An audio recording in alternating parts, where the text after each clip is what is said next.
Hey everybody, welcome back to Football Talk with Vinny. In today's video, we're going to be going over the San Francisco 49ers.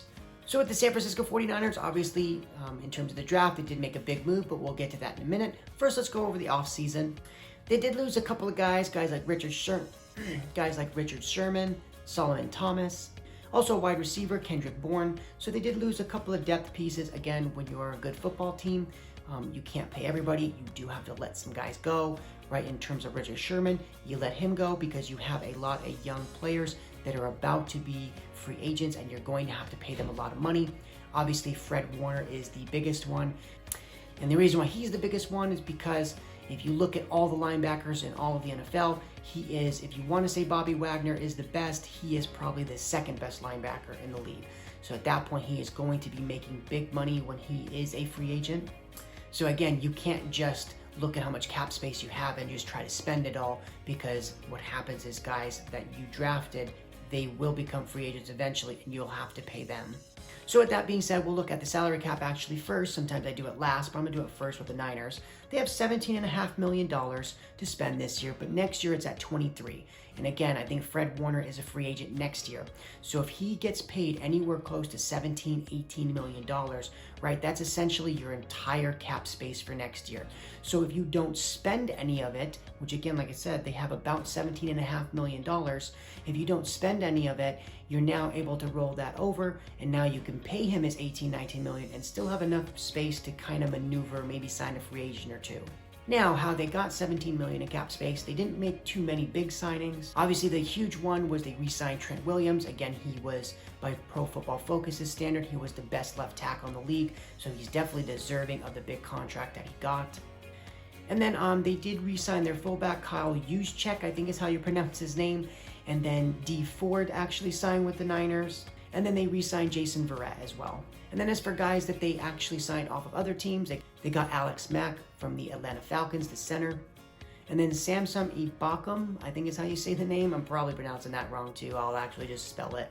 But he is a pass rusher for the Los Angeles Rams. So again, they kind of re-signed a couple of their own guys and maybe brought in a guy or two. But again, even though they have $17.5 million to spend, it's better not to spend it because again, you know you're going to have to pay a lot of the guys like Nick Bosa. You know, when Nick Bosa's contract comes up, which again, he was only in his second year, so he's got 3 or 4 years left. But when his contract does come up, you're going to have to probably make him the highest paid defensive player if he comes back to play like he played his rookie year. Obviously, now let's get to the draft. They did make the huge move to jump. You know, they gave up a couple first-round picks to move up in the draft. But again, I really like the move. Not too big of a fan of Jimmy G. Again, if you look at the playoff games that they won without having to even pass the ball. And again, if Jimmy G makes a throw or two in the Super Bowl, they actually win that game. So I think if you are a Niners fan, you definitely want to improve at the quarterback position. And obviously, I think that's what they did at pick number 3, taking Trey Lance. Now again, even if he doesn't start right away, if you look at him in the preseason and he's not really ready to start, that's okay, because again, he's 21, 22 years old. So if you start Jimmy G this season and maybe Trey just doesn't get in at all this year, but next year he looks like he's more ready, that's okay. You start Jimmy G this season and maybe you trade him next offseason, maybe get a second or a third or maybe even a 4th round pick for Jimmy G, and now you got your young quarterback of the future. And then in the second round, at pick 48, they took an offensive lineman, Aaron Banks. So obviously good. You want to protect not only whether it's Jimmy G or the young quarterback, but also to be able to open up more holes for the running game. Now at pick 88, they actually took a running back. They took Trey Sermon at pick 88. So again, I like the move. It doesn't look like the Shanahan actually wants to pay a running back, but again, I think that's most coaches' philosophy. So again, before Mostert and those guys hit free agency and you have to pay them money, let's bring in a running back in the 3rd or 4th round that he can come in and kind of give you the same kind of production that Mostert is giving you now on a cheap deal. And then at pick 102, just outside the top 100, they did take a corner. They took Ambry Thomas. Again, let me just go over quickly the rest of the draft. At pick 155, they took an offensive lineman, Jalen Moore. At pick 172, they took a corner, Demador Lenore. I think I pronounced that correctly. At pick 180, they took a safety, Talanoa Hufanga.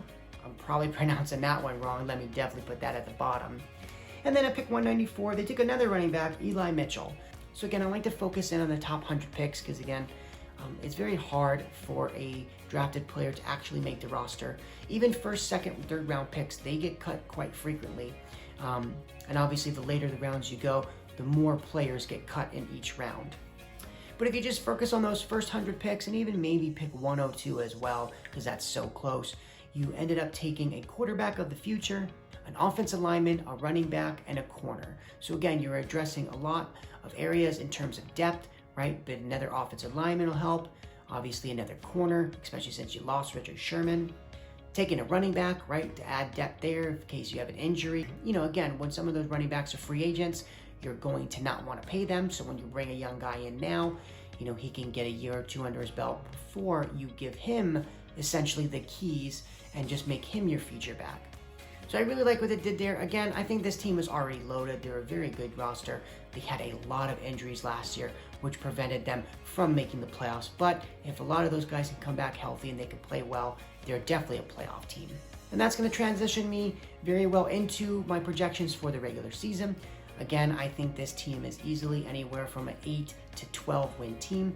The reason why the gap is about 4 or 5 games is, again, if Jimmy G is a starter and Trey Lance is not ready and Jimmy G kind of struggles a little bit because he's nervous in terms of always looking behind his shoulder, when is he going to get pulled, when is Trey Lance going to come in, right? I think that could definitely have a negative impact on Jimmy G. And again, even though the rest of the roster is good, the quarterback is such a huge position in sports or in the NFL that if he plays really bad, they could lose a couple of close games against very good football teams like Seattle and the Rams. And if you lose a couple of those games, you know, maybe it can get you down to 9 or 10 wins, maybe even 8. But obviously in terms of like a ceiling for the team, you're definitely able to win 12, 13 games, maybe potentially fight for that 1 seed and get the bye week. But that's going to do it for this video, guys. Thank you guys so much for watching. If you made it this far, make sure to hit the like button and also subscribe, as both of those do help the channel out. And thank you guys so much again, and I look forward to the next video. Bye.